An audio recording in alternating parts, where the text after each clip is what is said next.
ഈ രണ്ട് കഥകളിൽ ഈ ഒരു കഥ ഈ നിഴൽ വ്യാപാരികൾ തന്നെ സംവിധാനം ചെയ്യാൻ തെരഞ്ഞെടുക്കാൻ കാരണം എന്താണ് ഈ രണ്ട് കഥകളിൽ?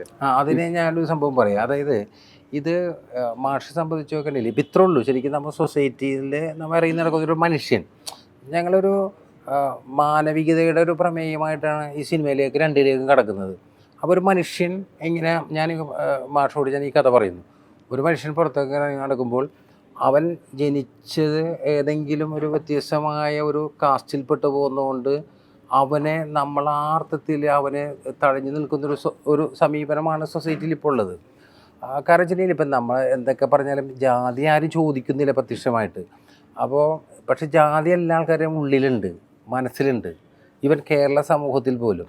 അപ്പോൾ നേരത്തെ സൂചിപ്പിച്ച പോലെ നമ്മുടെ ഈ നവോത്ഥാന നായകന്മാരൊക്കെ മുന്നോട്ട് വെച്ച ആശയങ്ങൾ 100 വർഷമായിട്ടുമൊക്കെ ഇപ്പോഴും അത് നിലനിൽക്കുന്നു എന്നുള്ള കാര്യം പറഞ്ഞപ്പോൾ അപ്പം മാഷുക്കും അത് ഭയങ്കര ബോധ്യമായി. അപ്പോൾ അത് പുള്ളി ചെയ്യുന്നു.